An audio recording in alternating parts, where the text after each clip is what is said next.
नमस्कार, मैं जितेश अनेजा और स्वागत करता हूँ खत दिल्ली न्यूज़ एक्सप्रेस में। जहाँ देश 70 दिनों से कोरोना वायरस महामारी से लड़ रहा है, तो वहीं देश की अर्थव्यवस्था भी बहुत नीचे जा चुकी है। इसी विषय पर खास बातचीत करने के लिए आज हमारे साथ मौजूद हैं हस्ताल वार्ड से कांग्रेस से पूर्व निगम प्रत्याशी राजेश यादव और दिल्ली प्रदेश कांग्रेस कमेटी के दिल्ली गेट जी मौजूद हैं। क्या कहते हैं इस पूरे वायरस को देखते हुए और देश की अर्थव्यवस्था को देखते हुए। आपको एक बात और बता दें कि जब देश में लॉकडाउन हुआ था उसके तुरंत बाद इन्होंने गरीब लोगों की काफ़ी मदद की है। राजेश जी, बहुत बहुत स्वागत है आपका। नमस्कार। देश 70 दिनों से लॉकडाउन है और अब तो काफ़ी ढील भी दे दी गई है लॉकडाउन देश को, पर उसके बावजूद जो लॉकडाउन किया गया था देश में, कितना सफल हासिल हुई हमारे को। पहले मेरा नमस्कार दिल्ली न्यूज़ एक्सप्रेस के सभी सुनने वालों को, राजेश यादव का बहुत बहुत नमस्कार। देखिए, जब हम इस कोरोना महामारी की बात करते हैं तो इसकी चपेट में केवल भारत देश नहीं अपितु पूरा का पूरा विश्व इसकी चपेट में है।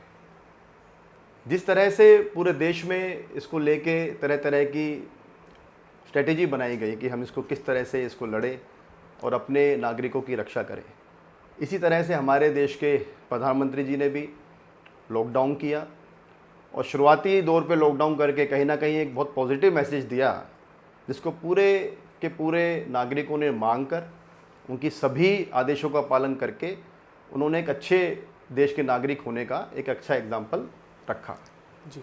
लेकिन जिस वक्त ये लॉकडाउन किया जितेश जी, उस वक्त नंबर्स बहुत कम थे जी। और सबको लग रहा था कि हम इस टाइम पे लॉकडाउन करेंगे तो नंबर बढ़ेंगे नहीं। इसीलिए पूरा देश एकजुट होकर इस महामारी के समय में राजनीति ना करते हुए हम सब देश के प्रधानमंत्री के साथ मिलकर हमने काम करना शुरू कर दिया। लेकिन जब नंबर बढ़ने शुरू हुए और धीरे धीरे जब नंबर बढ़ते रहे तो इन्होंने एकदम ही सारी स्ट्रेटेजी और सारी प्लानिंग चेंज कर दी जी।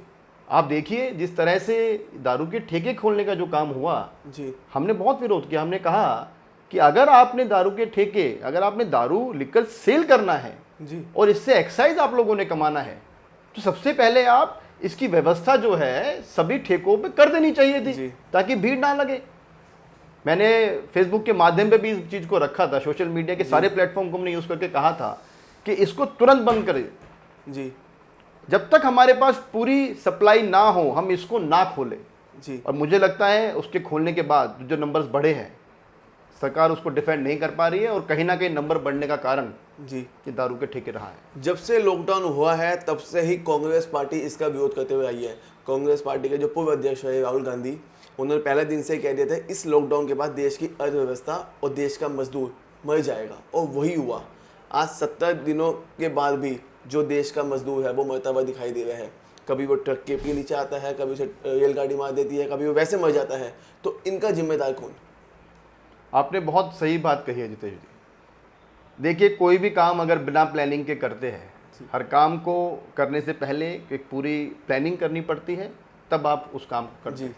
मुझे याद आ गया नोटबंदी के समय में जी, जब देश की नोट बदलने की स्कीम आदरणीय प्रधानमंत्री जी के दिमाग में आई थी जी। उन्होंने एकदम से तुगलकी फरमान जारी किया और एक रात पहले उन्होंने बोला कि सारे के सारे नोट आपके बंद कर दिए जाते हैं। अरे भाई, बंद तो कर दिए, लेकिन पैसे देने की व्यवस्था क्या की आपने, वो शायद ये भूल गए। कुछ उसी तरह से लॉकडाउन भी हमारे देश के प्रधानमंत्री ने किया जी। बंद तो कर दिया एक सीधा अनाउंस करके, पर वो ये भूल गए कि जो लोग दूसरे प्रदेशों में फंसे हुए हैं, जो लोग काम के लिए बाहर गए हुए हैं, जो लोग पढ़ने के लिए बाहर गए हुए हैं, जो तमाम अलग अलग तरीके से बाहर गए हुए हैं, उनको आपने पहले वापस अपने घर भेजने की, अपने प्रदेश भेजने की व्यवस्था करनी चाहिए थी। हम लोग कभी भी लॉकडाउन के खिलाफ नहीं थे, लेकिन लॉकडाउन सही तरीके से इम्प्लीमेंट करे, हम इस चीज़ को बड़े जोर से कह रहे थे। सोशल मीडिया के थ्रू भी हम लोग कह रहे थे कि लॉकडाउन को इम्प्लीमेंट करने से पहले एक प्रॉपर प्लानिंग होनी चाहिए थी। उन परिवारों को, गरीब मजदूरों को, किसानों को थोड़ी मदद देनी चाहिए थी ताकि उस लॉकडाउन के दौरान वो अपना परिवार का खाना पीना, जो रोज़ के मरने के जो खर्चे होते हैं, उसको व्यवस्थित रूप से कर सके। आपने नोटबंदी की बात कही। नोटबंदी के टाइम भी देश के पूर्व प्रधानमंत्री मनमोहन सिंह ने ये बात कही थी कि इससे देश की जीडीपी गिर जाएगी, और वो उस दिन भी वही हुआ। उसके बाद से हमारे देश की जीडीपी कभी उठ नहीं पाई, और इस लॉकडाउन में भी जब राहुल गांधी ने बात कही थी अर्थव्यवस्था को लेकर, वो भी यही हुआ। बस बात यही बनती है, देश का निर्माता खाया जाने वाला एक मजदूर, एक किसान, एक गरीब वर्ग, जब भी आर्थिक संकट देश में आता है, इनको क्यों नज़रअंदाज किया जाता है? देखिए, अगर आप इसको और समझेंगे इस पूरे प्रोसेस को, जी तो प्रधानमंत्री जी ने अभी बड़े जोर से और बड़े जोश से कहा था कि हम 20 लाख करोड़ का आर्थिक पैकेज जी देश को दे रहे हैं। वो अब कही है बात जब देश के काफ़ी गरीब लोग मर चुके हैं, काफ़ी मजदूर लोग मर चुके हैं, उनकी समस्या सुनने वाला कोई भी नहीं, ना वो केंद्र सरकार है ना वो राज्य की सरकार है। लॉकडाउन पहले से ही लेके लॉकडाउन चौथे तक किसी ने इनकी बात नहीं सुनी। जब देश के बाहर जो बाकी देशों में जो लोग हैं, अमीर घराने के जो लोग हैं, उनके लिए आप प्लेन की व्यवस्था कर रहे हैं, मजदूरों के लिए आप एक ट्रेन की व्यवस्था नहीं कर पा रहे, और तो और ट्रेन अपना रास्ता भूल रही है। जितेश जी बिल्कुल ठीक कह रहे हैं, लेकिन मैं आपको समझाना चाह रहा था कि 20 लाख करोड़ के जो पैकेज है वो भी किसी एक गांधी जी ने कहा था कि आप वो जब भी कोई काम करें जी तो लाइन में खड़ा हुआ उस आखिरी व्यक्ति को देख के आप उस काम को करें। जी ये 20 लाख का करोड़ का जो पैकेज है वो इन गरीबों के लिए, किसान के लिए या इन मजदूरों के लिए नहीं है। जी वो सिर्फ कुछ चुनिंदा जो घराने हैं, अंबानी अडानी जैसे बड़े बिजनेस परिवार हैं, उनके लॉसेस को, जो कि मुझे लगता है लॉसेस भी नहीं, उनके कंपनी को ताकि कहीं नुकसान ना हो उसके लॉसेस को कवर करने के लिए। एक एग्जांपल समझ लीजिए आप, 90,000 करोड़ इलेक्ट्रिसिटी कंपनीज को इन्होंने दिया है। जी क्या किसी भी एक गरीब आदमी का, नॉर्मल फैमिली का, एक मध्यम वर्गीय फैमिली का, जिसके लिए इस लॉकडाउन के टाइम पे भी इलेक्ट्रिसिटी का बिल आया है, आपने कोई फिक्स चार्जेस माफ किए हो? आपने कोई लॉकडाउन के दौरान जो बिजली यूज हुई है उसको माफ किया हो? तो ये 90,000 रुपए जो करोड़ आपने जो लॉस कहा है कि बिजली कंपनी को हो रहा है, वो कैसे कवर अप किया है? दूसरा, आपने बिल्कुल ठीक बात कही, यह सरकार भी जो मुझे लगता है ये गरीबों की सरकार नहीं है जी ये सिर्फ सूट बूट और बड़े लोगों की सरकार है। जी ये सिर्फ चंद बिजनेसमैन जिन्होंने फंडेड इस पूरी सरकार को किया है, इसे सरकार वही लोग चला रहे हैं। जी जब बाहर से हम लोग विदेशियों को लेके यहाँ पर आ सकते हैं, उससे कम खर्चे में, मैं समझता हूँ उससे 1/3 खर्चे में हम इन सभी प्रवासी मजदूरों को, किसानों को, स्टूडेंट्स को हम अपने उनके प्रदेश में भेज सकते थे, और भेज से फिर हम अपना लॉकडाउन इम्प्लीमेंट कर सकते थे। जी तो वही देश के प्रधानमंत्री राजनीति की बात करते हैं कि हमारे को इस कोरोना महामारी में एक साथ होकर लड़ना है, एकजुट होकर लड़ना है, राजनीति नहीं करनी। उसके बाद भी बीजेपी पार्टी राजनीति कर रही है। मेरे को एक जितेश जी, आप इस प्रधानमंत्री की बात कर रहे हैं, मैं कह रहा हूँ प्रधानमंत्री अपने ही एमपीज को और अपने ही नेताओं को एक ही डायरेक्शन देते रहते हैं कि आप ना बोले, आप ना बोले, क्योंकि जब उनके नेता लोग बयान देते हैं, अब स्मृति ईरानी जी ने बयान दिया, समझ में नहीं आता, वो कहते हैं हमने 80 करोड़ फैमिलीज को हमने बेनिफिट्स, पैसा और खाना पीना दिया है, फैमिली बेनिफिट दिए हैं। जरा इनको समझाएं, 80 करोड़ फैमिली में जब आप फैमिली बोलते हैं तो एक मेल और एक फीमेल, अब मैं समझता हूं एक बच्चे भी ले सकते हैं, चलिए हम समझते बच्चे बूढ़ों को ना ले, 80 करोड़ फैमिली का मतलब है इंटू 2, 1,60,000 करोड़, तो उन्होंने यहीं पर कर दिया। और हमारे देश की पॉपुलेशन जो आज के समय में बताते हैं वो 135 करोड़ बताते हैं जी। तो इनके नेताओं के बयानों के बारे में आप ना सोचें, ये किस तरह के बयान ये लोग देते हैं ये प्रधानमंत्री को भी नहीं पता होता जी है। सर, आप कांग्रेस से, मैं आपसे एक और बात करूंगा प्रियंका गांधी वाड्रा को लेके, जिस तरह उन्होंने यूपी में 1000 बसें बेची, उसके बाद भी राजनीति चालू हो गई कि वो 1000 जो बसें हैं वो भी एक झूठ है। ये कितनी इस बात में सच्चाई है सर? देखिए, सच्चाई वहाँ पर जो हमारे वर्कर्स खड़े थे, खुद प्रियंका जी ने जब ये मोटिव, इन्होंने इनिशिएटिव लिया, उन्होंने एक मोटिव रखा कि जितने भी लोग प्रवासी मजदूर जो रोड पे जा रहे हैं, वो दर्द को कांग्रेस समझती है। कांग्रेस आज भी गरीबों की पार्टी है और गरीबों के हक के लिए हमेशा लड़ती आई है। जी जब उन्होंने देखा कि मजदूर पैदल चल के अपने घर की तरफ निकल पड़े हैं, 500 किलोमीटर, 1000 किलोमीटर का सफ़र पैदल, साइकिल पे, रेल की पटरी पे चलते हुए उसको सफ़र कर रहे हैं, और सरकार को इतना अपील करने के बाद भी सरकार कोई एक्शन नहीं ले रही है, जी तो प्रियंका जी ने सीधा सीधा अपने कांग्रेस के सिपाहियों की मदद मांगी।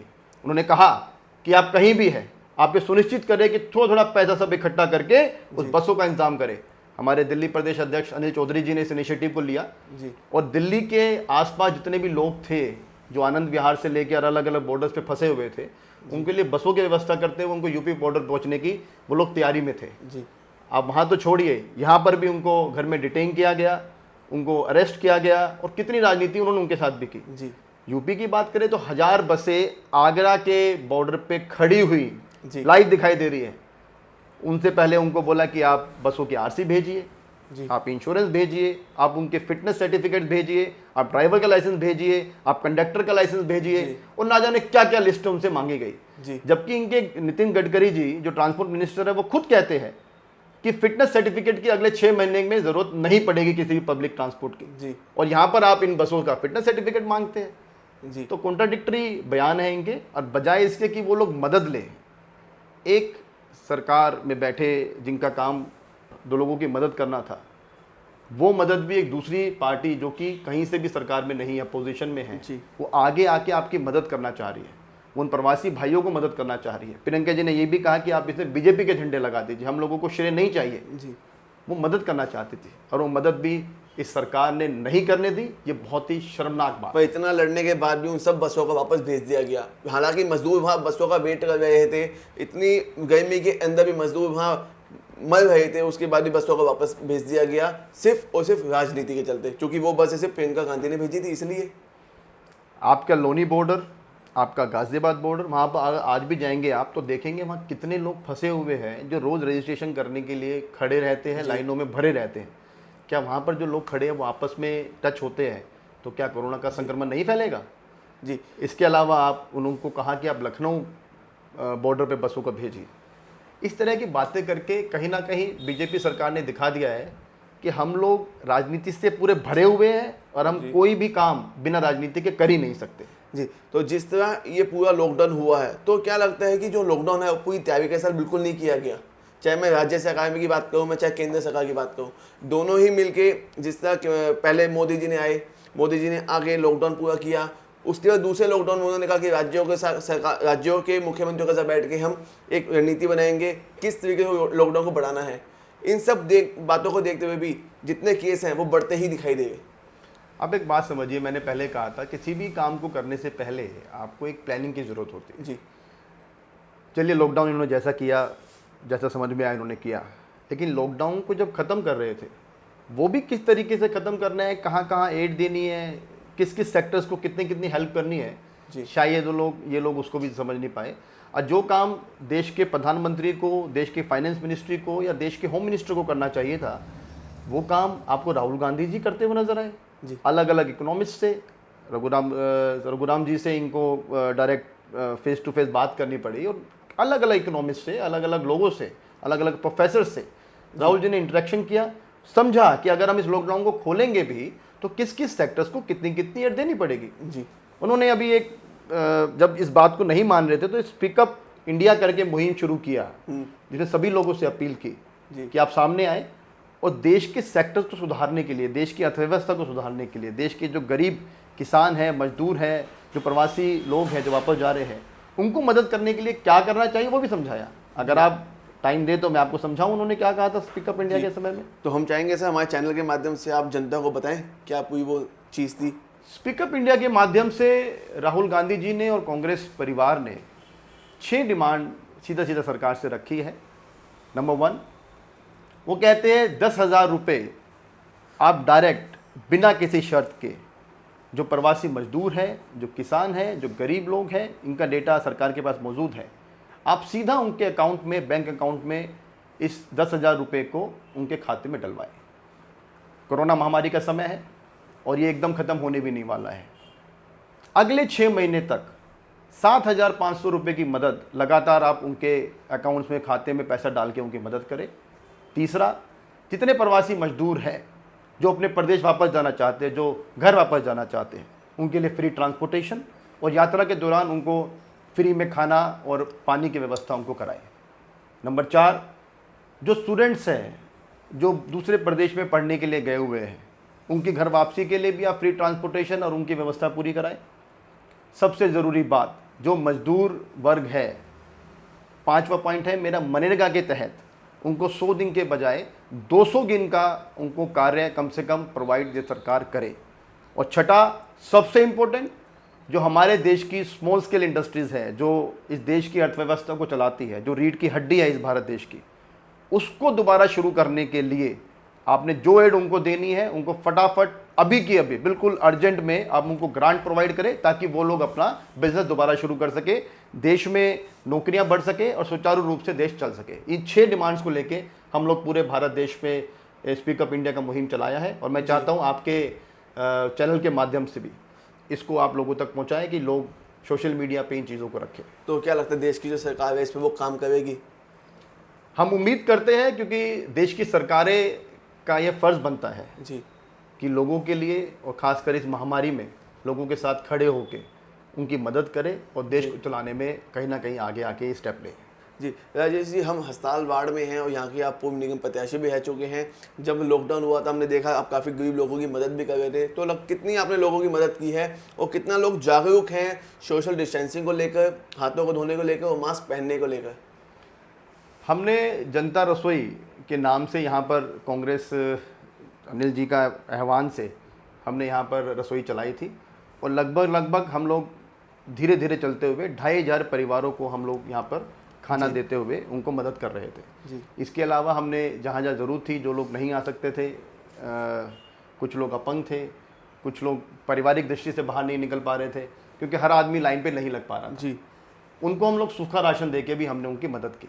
जी और उनकी मदद से हमने ये समझा कि कहीं ना कहीं इन परिवारों को ज़रूरत है, जी बच्चे छोटे हैं, बुजुर्ग फैमिली में हैं, इनकी मदद करने से कहीं ना कहीं हम लोग एक अच्छा मैसेज अपने यहाँ पर दे पाएंगे। जी दूसरा, हमने जो प्रवासी मजदूर थे, जब सोनिया जी ने आह्वान किया कि उनके लिए हम लोग ट्रेन की टिकट्स और बसों की टिकट्स का अरेंजमेंट करें, तो हम लोगों ने सबने, जो मेरे युवा साथी हैं, मैं बता दूं यहाँ पे हमने एक संगठन पहले युवा साथियों का चलाया था। मैं पश्चिमी दिल्ली युवा कांग्रेस का अध्यक्ष भी रहा हूँ।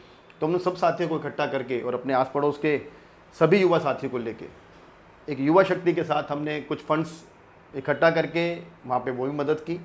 और जहाँ जहाँ एक बहुत बड़ा चौंकाने वाला इस बीच में हमारे पास, मैं एग्जांपल शेयर करता हूँ, कुछ स्टूडेंट्स भी थे जो कि मजबूरी में यहाँ पर फंसे हुए थे जी और वो अपने आप में बहुत शर्म महसूस करते थे लाइन में लगने में, खाना लेने में। आज वहाँ भी उनकी दशा देखते कि कहीं भी मोदी जी या किसी भी स्टेट ने, जो आज हम दिल्ली शहर में बैठे, मैं यहाँ का एग्जांपल देता हूँ, आपने स्कूल की और कॉलेज की फीस भी अभी तक उन लोगों की माफ़ नहीं की है। सोचिए कि एक स्टूडेंट के ऊपर कितना प्रेशर होता है। एक स्टूडेंट जो यहाँ पर आईएएस की तैयारी के लिए, नीट की तैयारी के लिए, कैट की तैयारी के लिए यूपी से, बिहार से, बंगाल से यहाँ पर आके पढ़ाई कर रहा है, उसकी मदद के लिए भी आपने क्या इनिशिएटिव लिया है? क्या आपने उनकी ट्यूशन फीस माफ़ करवाई है? क्या आपने उनकी कॉलेज की फ़ीस माफ़ करवाई है? ये बहुत बड़ा सवाल है सरकार के ऊपर जी कि आप किस तरह से आप लोग नौजवानों की, आप उन स्टूडेंट्स की क्या मदद कर पा रहे हैं जो लोग यहाँ पर खड़े हैं। चलिए राजेश जी, अंत में सरकार के लिए क्या मैसेज देना चाहेंगे आप जाते जाते?